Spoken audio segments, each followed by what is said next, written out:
You can tell when I plan on making TikToks after I film a video like this by how ridiculous my makeup is. Also, it's allergy season, so I've already rubbed off all the makeup on my nose and I'm really sad because if I'm gonna go extra, I would at least like it to be seen, you know? Hello Friendzies, welcome back to my channel. The day that this video goes up is a day that since 2015 I have been referring to as 1D Day.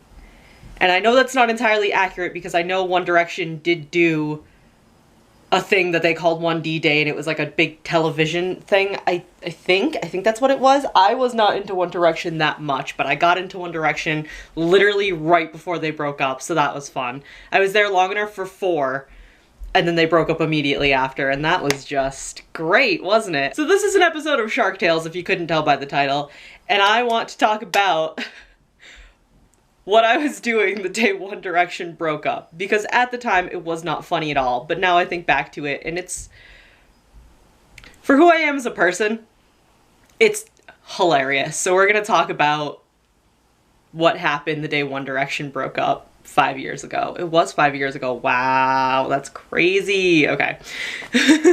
So, like I said, I didn't get into One Direction until, like, the very end. There were a lot of different reasons, basically, but when I became friends with Evie, who also started my, like, 5 Seconds of Summer obsession. Hold on, I'm gonna sneeze. So being friends with Evie started my 5 Seconds of Summer obsession, and then obviously off of that One Direction, because that was when they were still kind of like affiliated together, and I think their last tour with One Direction either was just ending or had already ended. So, you know, being friends with her got me into it, and I used, what did I do? Was it Story of My Life? No, it was You and I. I wrote You and I into like a Luke Hemmings reader fanfiction I wrote on my Tumblr. So that's how I was basically getting into them, and I was in college at the time. I was in my second semester of college the day, like, the day One Direction broke up. And I think I've said this in a couple different videos throughout, you know, all the time I've been making videos, but I was not okay at college. It was just not something that was for me, and Evie was a huge part of me really being able to even finish the freshman year. So, you know, it was Evie, it was One Direction, it was Five Sauce, it was everything kind of that came with her friendship. But anyway, so I was at school on this day, March 25th, 2015, and I think I was in class first. And then I went to the Starbucks in the, like, building that had the cafeteria for, I think I was just on my laptop because I didn't really want to be in my dorm, which is another whole different thing. But I was at the Starbucks, and I exactly remember the outfit I had on. It was a pair of capris. I think they were black, probably. And I had this tank top that I made one night. My friends and I had, like, a feminist party in one of our friends' basements. I think my senior year of high school or my junior year. And it was this huge tank top that was, like, ratty and really didn't fit me. And I had spray painted the, like, female power sign on it, and it was wicked faded and it was terrible.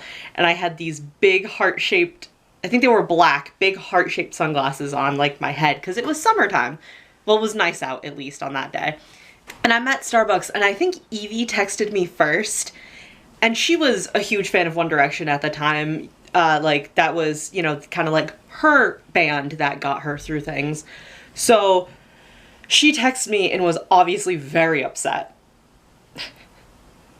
I'm laughing, but that's not the funny part of the story. What I personally think is the funny part of the story comes a little bit later. But anyway, she was very, very upset and was texting me and was like, Heather, like, oh my god, this is what happened, da-da-da. And I'm like, what are you talking about? No, there's no way, there's no way. Because she told me that Zayn was leaving One Direction. So I just remember going on my laptop and going on Tumblr and trying to find, like, all the news. And I think I only saw, like, one post that somebody made that didn't even have the information. It was just like, I can't believe this is happening. Like, I can't believe Zayn is doing this to us. And again, the situation wasn't funny at the time, but it's really funny now because I was just not okay at college in general. I just broke down in the middle of this like tiny Starbucks where everybody's here trying to work and have their drinks. And I sat at a table, I was sitting at a table like right close to like the drink bar. So I just started crying like hysterically, but also trying to like really keep it in because I didn't want to like embarrass myself. And I put it, it was like in a little corner in the building too, so it like, the doors were here and you kind of came like this to the Starbucks, and there were windows on the back wall, but it wasn't a super well lit area by like natural light, so it was kind of shaded in there. And I have these sunglasses on, I just put my sunglasses down and like sat there for a minute. It was like crying. And I remember the barista came over to the edge of the counter and was like, "Hey, are you okay?" And I was like, "Yeah, I'm fine." So I packed up my stuff and went back to my dorm so that I could, I think I FaceTimed Evie so we could talk about it and everything. And it was, I was just so distraught over the whole thing when I hadn't really, like I said, I liked them, but I got into them at the very end, so I didn't really know anything about them. I wasn't like super attached. So I texted my mom and I was really upset about it. And then I think it was the same night, if not the next day, my mom had come by because my mom was an angel. I went to a college that wasn't very far away from home. It was maybe half an hour. So my mom came once or twice a week because one, she didn't know I was doing, she knew I was not doing well at college. And two, I just missed her so much and I needed to see her. So she came either that night or the next day and brought me like a coffee from Dunkin'. She brought me some snacks. She brought me like home cooked food. And my dad was with her. And he's in the passenger seat and he makes like amazing brownies and cookies. And he hands me that. We're talking for a minute and he was like, "Yeah, like I heard you're really upset." And I was like, "Yeah, I am. Like this is horrible. Like I don't understand why all these things have to happen." And he was like, "Well, I guess they decided to go in a different direction." I almost threw the brownies at him. I just stopped and looked at him. My mom was like, "All right, I'm gonna roll up the window now because you're about to strangle your dad." I almost took this man out because he made jokes. I was very upset. That's a good joke though, let's be honest. That was a pretty good one. I just couldn't appreciate it at the time. So thank you for that, Dad. But anyway, I've realized the date. The thing is, I will take my calendar down to show you because I can actually take this calendar down now. It has a different thing on it. Hopefully you can see this. I have it marked as 1D day on my calendar. I have been doing this since 2015. I don't even have like that much emotional attachment to One Direction anymore. I never really did. 4 is the best album, I personally think, because it's the only one I ever really got into.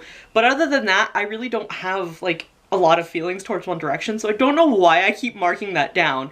But it's on my calendar, an official day. And while I was planning videos out for the month, I remembered the date. I looked at the date and I was like, why does that number stand out to me? And then I looked at my calendar and 1D days sitting there written down. So I figured I'd make this little Shark Tales about embarrassing myself in a Starbucks.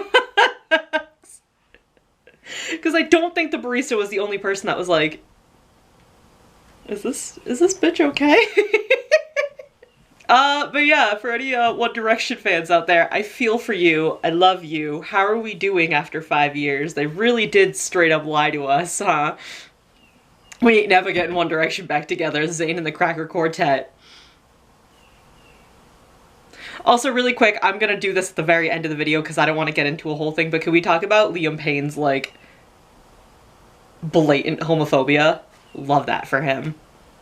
If I ever see that dude, I'm probably gonna punch him in the dick. Niall Horan and Harry Styles are really like the only ones that I keep any track of still, but like realistically, how can you not keep track of Harry Styles at this point? But I mean, like, good for them. I guess they're all doing their own thing. They're never getting back together. Let's just, can we face it, please? Although 2020 could be the year because I think we need it. And a 5-year reunion tour would probably fix everything that's happening in this world right now, so here's hoping, I guess. But anyway, guys, thank you so much for watching. Please leave a like if you enjoyed. Leave a like, leave a sweet F in the chat for One Direction, leave a like for One Direction if we're praying for that reunion, and I will see you guys in the next video. Bye! my window's open and my bedroom is like right next to our front porch, and I was just yelling about Niall Horan and Harry Styles as an Amazon worker came up. Oh my god!